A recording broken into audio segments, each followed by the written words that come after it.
هشام الحج، فصح مجيد وبدعدك بهالعيد المبارك. ينعاد عليكم وعلى كل اللي عم بيشوفونا عبر اغاني. ان شاء الله بيكون هالعيد وهالاعياد دائما اعياد محبه وخير وسلام وطمأنينة وصحة على الناس كلها. شو بدنا نتمنى؟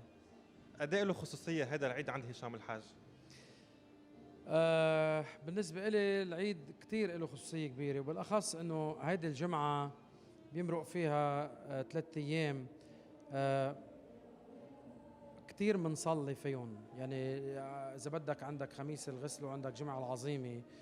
جمعة العظيمة ذكرى ألم سيد المسيح، طبعا بكون عندنا في هالرجعة للإيمان، ولا إذا بدك لتعرف إنه أنت كإنسان قديش لازم تتنازل عن عرشك وتكون بتتعلم من تعاليم يسوع المسيح، قديش تكون عندك التواضع وهالروح بتتذكر يعني كلام الانجيل وهالقصص وبتصلي اكثر.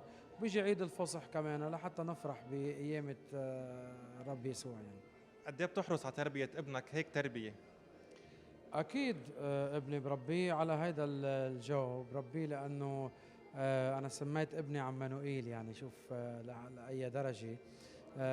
بربيه على الايمان، على محبه الناس، على محبه الاخر، على الصدق بالحياه، على يعني ليك شوف الدين المسيحي والدين الاسلامي وجميع الاديان السماويه إذا بتطبقها بتلاقيها بتدعي لشغلة وحدة، هي محبة الناس لبعض البعض. نحن للأسف كشعب اليوم كبشر بلشنا نحور هيدي التصرفات، إن كان يعني نحن خطأ للحقيقة. يعني وأوقات بنغلط كتير بحق بعضنا، بحق الإنسانية، بحق الوطن، بحق الأرض، بحق الأهل.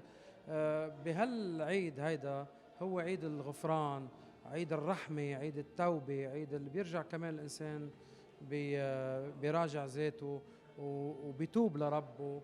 ومثل ما بيقولوا قلما يكون في عيد الفصح إنه الإنسان يعترف ويرجع يتناول جسد الرب. إذا بدي أرجع معك كم سنة هيك لورا وتتذكر حالك أنت وصغير، هيك شي ذكرى حلوة صغيرة تركها فيك هذا العيد؟ لك ذكريات يعني بالضيعة كتير حلوة.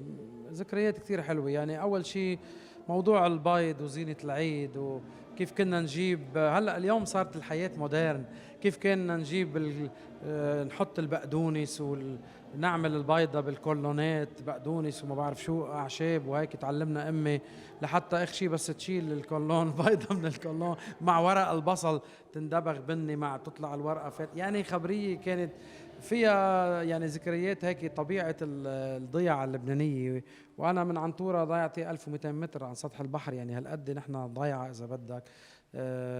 جمعة قدام الكنيسة مع الأصحاب بالمدارس، كيف نتاقس البيض، كيف هودي كلهم ما بينتسوا لأنه هن هالقد حلوين.